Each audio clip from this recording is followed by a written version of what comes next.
नमस्कार, आपका स्वागत है। मैं हूं मानवेंद्र। जी हाँ दोस्तों, यहाँ पर खास तौर से national Mandela peace award academy यहाँ चल रहा है और खास तौर पर हम आपको बता दें कि यहाँ पर शब्द यात्रा जो डॉक्टर कैलाश बिहारी सिंह ने लिखा है उनका लोकार्पण भी हुआ। आइए जानते हैं हमारे साथ हैं इस उन्हें कैसे प्रेरणा मिली इस खास तौर पर ये शब्द यात्रा लिखने के। सर आपका बहुत बहुत स्वागत है। नमस्कार मानवेंद्र जी। सर आपके बुक का यहाँ पर लोकार्पण भी हुआ और काफ़ी प्रशंसा मिली और लोग मांगे जा रहे थे कि और भी बुक चाहिए, बहुत चाहिए। कैसे आपको प्रेरणा मिली शब्द यात्रा लिखने की? शब्द यात्रा एक्चुअली ये मेरा लगभग 50 वर्षों की तपस्या है। साहित्य से लगाव बचपन से था या संस्कार में था, अपने माता से पिता से। और मैं एक्चुअली आर्ट का स्टूडेंट था, पेंटिंग्स वगैरह बनाता था। इसमें आपने देखा होगा जी जी कि 2 पेंटिंग जो है मेरी 1970 के दशक की। जी हाँ बिल्कुल, हम दर्शकों को दिखा रहे हैं कि सर ने जो पेंटिंग किया था 1970 गजब, लाजवाब सर, लाजवाब लाजवाब। जी दूसरी ये है जी जी ये एक्चुअली बची हुई है। जी जी जी बिल्कुल। कहीं पे हमारे छोटे भाई और हमारे बेटे ने जी जी इसको संरक्षित करके रख दिया। जी बाकी तो मैं उसको प्रैक्टिस नहीं कर पाया पेंटिंग का। जी तो लेकिन जो साहित्य होता है या कला जो होती है ना कहीं प्रस्फुटित होती है। जी तो मैं लिखने लगा, छोटी छोटी क्षणिकाएँ लिखता था। उस टाइम में कादम्बरी मैगजीन आती थी, उसमें भी छपी। क्या बात है। सारिका में भी छपी और भी कई मैगजीन में छपी। जी। और रेडियो से मैं लगातार प्रसारण मेरी कविताओं का और आज होता है। आपने सम्मानित होते भी यहाँ देखा, खासतौर से राजकुमार नाहर, संगीत नाहर भी आए हुए थे। जी हाँ जी हाँ जी हाँ। बिल्कुल। राजकुमार जी बहुत अच्छे मेरे मित्र हैं। जी और डॉक्टर संतोष नाहर आए, उन्होंने बड़ा सम्मान बढ़ाया। चलिए हम चलते हैं बुक की ओर। जी हाँ, आपने बुक लिखा, जी। लेकिन इसमें एक्चुअली जी 1974 में जब मैं जेल में गया था आंदोलन में, जेपी मूवमेंट में, तो जेल में भी काफ़ी लिखने का मुझे मौका मिला। और एक कविता मैंने जो लिखी थी उस टाइम में 1974 के टाइम में, जो जयप्रकाश नारायण जी को बहुत पसंद आई थी। और नेपाल के पूर्व प्रधानमंत्री थे बीपी कोइराला जी, उनको भी पसंद आई थी। चंद्रशेखर जी जो भारत के प्रधानमंत्री बने बाद में, उनको भी पसंद आई थी। वो था, हम प्रगति के विज्ञापन में खो रहे हैं, हम प्रगति के विज्ञापन में खो रहे हैं, गेहूं की जगह अणु बम को बो रहे हैं। क्या बात है सर, क्या बात है। और शब्दों का देखिए संरचना में मैंने हिंदी उर्दू दोनों को समान रूप से किया है। जी हम प्रगति के विज्ञापन में खो रहे हैं, गेहूं की जगह अणु बम को बो रहे हैं। जी क्रंदन सुनेगा कौन? जी बिल्कुल। क्रंदन सुनेगा रोना, कौन? क्रंदन सुनेगा कौन? किसको है गरज? जी गरज उर्दू शब्द है। जी क्रंदन सुनेगा कौन, किसको है गरज? हर इंसान अब तो रोबोटों से हो रहे हैं। क्या बात है सर। और ये सर हम ये जानना चाहेंगे, आप खासतौर से अस्पताल में थे और ऐसे गंभीर परिस्थितियों में भी आपने रचना किया। 2009 में बड़ी विषम परिस्थिति थी मानवेंद्र जी। उसका बयान करना मेरे ख्याल से लोगों का रुआ कांप जाएगा। जी बिल्कुल बिल्कुल। क्योंकि वो 4 बेड का रूम होता था। जी लोग आते थे और कई बार होता था 2 बजे रात में अचानक चित्कार शुरू हो गई, वो निकल लिए। एक सज्जन थे, वो लखनऊ के रहने वाले, उनको कैंसर भी था और उनकी स्पाइनल कॉर्ड में इंजरी भी थी। तो मुझसे वो चीज़ों के बारे में पूछते थे कि अगर मैं स्वस्थ हो गया तो मैं क्या कर सकता हूँ, क्या नहीं कर सकता हूँ, और कैंसर से क्या क्या चीज़ों का प्रभाव पड़ सकता है। जी रात पे 11 बजे तक बात होती रही। सुबह 5 बजे मालूम पड़ा कि वो, और ठीक बगल के बेड पे थे। वो परिस्थितियाँ बड़ी विकट थी और मेरी कीमोथेरापी चल रही थी। कीमोथेरापी मेरे ख्याल से दर्द का एक ऐसा एहसास है कि शायद बहुत कम लोग उसको बयान कर पाए। तो मैंने उस दर्द को अपने दर्द को अपनी कविताओं में डालना शुरू कर दिया और कविताओं ने बड़ा मेरे सहारा दिया। जो रचना धर्मिता होती है ना आदमी की, या रचना की जो चाह होती है, वो कई चीज़ों को बदल देता है। उसी बीच में मुझे रिश्तों का भी बड़ा अलग अनुभव हुआ। जो रिश्तेदार वगैरह आते थे, जिस तरीके से चीज़ें बात करते थे, उनकी प्रायोरिटी क्या होती थी। तो उन सब चीज़ों पे मैंने, उन सब विषयों के ऊपर काफ़ी, रिश्तों पे, दर्द पे काफ़ी कुछ लिखा। एक चीज़ जानना चाहेंगे आप, हम इस किताब में एक चीज़ और आपको है जी कि आपको कोई वाद नहीं मिलेगा। जी ये कोरी मेरी भावनाएं हैं। क्या बात।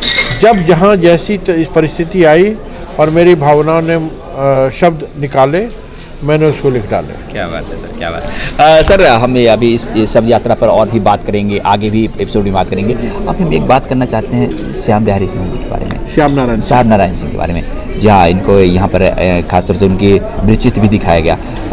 आपके मन में क्या था? बहुत छोटे थे जब वो नहीं रहे, लेकिन आपको प्रेरणा जब मैं 10 वर्ष का था लगभग 1968 में जब हमारे पिता का देहांत हुआ, तब मैं पिता को अपने जानता नहीं था। 9-10 वर्ष, और वो उस टाइम में जो चूँकि पावर में नहीं थे तो बहुत कम लोग आते जाते थे, थोड़े रिश्तेदार वगैरह आते थे। हमारी माता जी जितना बता सकती थी बताती थी उनके बारे में। लेकिन एक्चुअली हमने जब हम यंग हुए हम लोग, और जब गांव आना जाना या लोगों से मिलना जुलना शुरू किया, नौकरी वगैरह में आए, तब पिता के बारे में मालूम पड़ा कि वो कितने महान आदमी थे।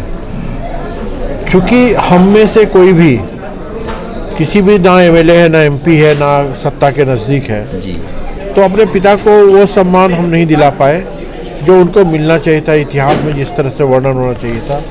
अभी अगर किसी का बेटा एमएलए है या एमपी है तो वो तो बड़ी बड़ी बातें हो जाती हैं। और जितना महान काम श्याम बाबू ने किया अपने जीवन काल में, आपने सुना होगा कि जहाँ लोग मारे जाते हैं, चाहे जलियांवाला बाग हो या पर्ल हार्बर हो या नागासाकी हिरोशिमा हो, उसका इतिहास में वर्णन होता है जी, लेकिन आपने कभी नहीं सुना होगा कि लोगों को बचाया गया, उसकी चर्चा होती है। जी, श्याम बाबू ने 1946 के दंगे में 6000 मुसलमानों को अपने बगीचे में जगह दे करके, पनाह दे करके उनकी रक्षा की, उनका भोजन सब कुछ सारा जो है ना वो बीड़ा उठाया और उनके ऊपर में आँच ना आने दी। ये सामाजिक सौहार्द का और धार्मिक सौहार्द का इतना बड़ा काम था कि उनको लोग सांप्रदायिक सौहार्द का मसीहा कहते थे। और यही कारण है कि आज जब नृत्य दिखाया जा रहा था, पूरा हॉल खड़ा होकर उन्हें सम्मानित कर रहा था। जी हाँ, जी हाँ, बहुत बड़ी बात है। मैं सभी लोगों का धन्यवाद ज्ञापन करता हूँ। और भारत के कंस्टिट्यूशन क्लब में श्याम बाबू का सम्मान इसमें एक मील के पत्थर की तरह है। हालांकि 2012 में भारत सरकार ने उनके ऊपर डाक टिकट जारी किया था। 2018 में उनकी मूर्ति गांव में उनके द्वारा स्थापित हाई स्कूल में और जो बगीचा परिसर है उसमें लगाई गई जी। और बिहार सरकार से हमने मांग की है कि जो 7 शहीद स्मारक है जो उनके भाषण के बाद बना था, वहाँ पे गोलियाँ चली थी जी, वहाँ पे उनकी मूर्ति लगाई जाए या उनके सम्मान में और समारोह और कार्यक्रम हो।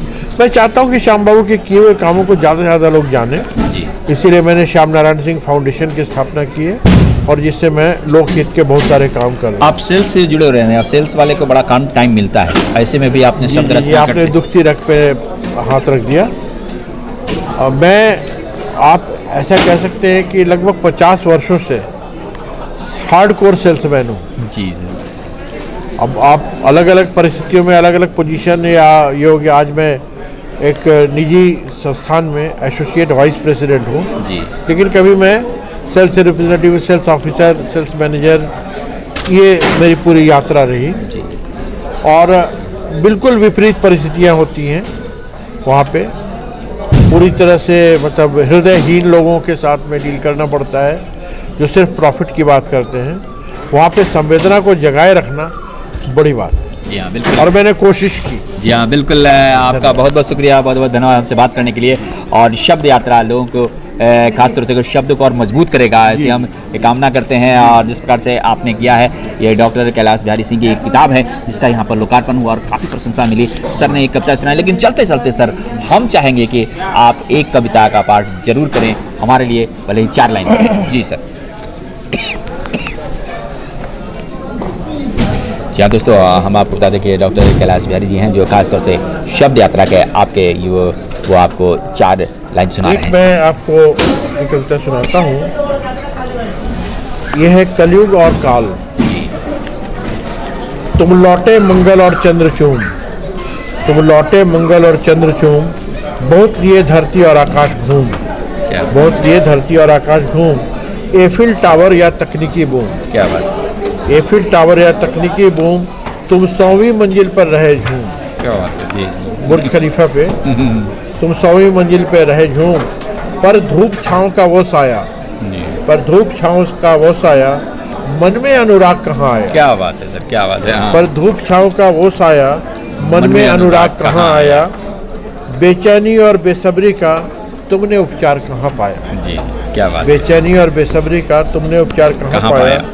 जोड़ा जीवन भर नीड़ नीड़। जी, जोड़ा नीड़ घरौंदा जी, घर जी। कहते हैं। जोड़ा जीवन भर नीड़ नीड़, इच्छाओं की बस लगी भीड़। जी, क्या बात। जोड़ा जीवन भर नीड़ नीड़, इच्छाओं की बस लगी भीड़।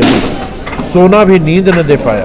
जी, सोना भी नींद न दे पाया, धन ने जीवन को किया अधीर। जी, धन ने जीवन को किया अधीर, मन खोजे ईश्वर हीड़ हीड़। जी, क्या बात है। हीड़ना जो है आंचलिक शब्द है बिहार का, मतलब उसको खोजना को कहते हैं। जी, खोदने और खोजने को कहते हैं हीड़ना। मानवता को रखा है रेहन। जी, मानवता को रखा है रेहन, कलुषित चेहरे छल सा अंजन। क्या बात। कलुषित चेहरे छल सा अंजन, जी। यह नेह मोह का झूठा बंधन। क्या बात है। यह नेह मोह का झूठा बंधन, शूल जड़ित हो जैसे कंगन। क्या बात है। शूल जड़ित हो जैसे कंगन, यह नियति बटी है काल काल। यह नियति बटी है काल काल, संघर्ष रचा है डाल डाल। जी, यह नियति बटी है काल काल, संघर्ष रचा है डाल डाल। कलयुगी पाश में हर कपाल। जी, कलयुगी पाश में हर कपाल, अनवरत युद्ध है प्रत्येक भाल। जी, जी, अनवरत युद्ध है प्रत्येक भाल, कथनी करनी में भेद यहाँ। कथनी करनी में भेद यहाँ, जी, ऐसे में सत्ता आती यहाँ रक्त बहा। जी, सत्ता आती यहाँ रक्त बहा, जी, है श्याम रंग में श्वेत यहाँ। जी, है श्याम रंग में श्वेत यहाँ, ऐसे में मन को चैन कहाँ। जी, ऐसे में मन को चैन कहाँ। पत्थर को रखकर अंतर मन पर। जी, पत्थर को रखकर अंतर मन पर, मन खोजे ईश्वर पत्थर पत्थर। क्या बात है। पत्थर को रखकर अंतर मन पर, मन खोजे ईश्वर पत्थर पत्थर। यह जीवन कुत्तों से बदतर। यह जीवन कुत्तों से बदतर, पर कुत्तों से है रिश्ते बेहतर। हाँ जी सर, क्या बात है। कुत्तों से रिश्ते बेहतर। देशी में घूमते कुत्ते हैं कुछ तो, किस्मत होती है उनकी। जी, जी, त्यागो आलस्य मत पड़ो निढाल। जी, त्यागो आलस्य मत पड़ो निढाल, ईश्वर ढूंढो पेड़ों की डाल। क्या बात है। ईश्वर ढूंढो पेड़ों की डाल, प्रकृति की तरफ जाओ, कुछ और करो अंतर विशाल। जी, कुछ और करो अंतर विशाल, कलयुगी ईश है महाकाल। जी, कलयुगी ईश है महाकाल, कलयुगी ईश बस महाकाल। कलयुगी ईश। धन्यवाद। बहुत बहुत शुक्रिया, बहुत बहुत धन्यवाद जी। जिस प्रकार से आपने सब यात्रा का लोकार्पण किया, लोगों को बांधे रखा, बहुत बहुत शुक्रिया। हम ऐसी शुभकामना देते हैं कि आज लोगों के जीवन में ये शब्द यात्रा बस बन जाए। जी, मैं आप लोगों के माध्यम से शब्द यात्रा को और लोगों का प्यार मिले, ताकि मेरी यात्रा जारी हो और किसी अगले पड़ाव पे हम फिर से मिलें आप। जी हाँ, बहुत बहुत शुक्रिया। जी हाँ दोस्तों, तो ये थे डॉक्टर कैलाश बिहारी जी, जो खासतौर से अभी बता रहे थे शब्द यात्रा के यहाँ लोकार्पण हुआ है। और निश्चित तौर पर जिस प्रकार से यहाँ कार्यक्रम हुआ, लोगों ने अप्रिशिएट किया, ये अति महत्वपूर्ण है। कैमरा पर्सन हेमेंद्र और राशिद के साथ मानवेंद्र, नमस्कार। देश विदेश की ताज़ा तरीन खबरों से अपडेट रहने के लिए आप हमारे चैनल को जरूर सब्सक्राइब करें और साथ ही बेल आइकन को भी जरूर दबाएं, ताकि सभी खबरों से आप और आपके जानने वाले रह सके अपडेट।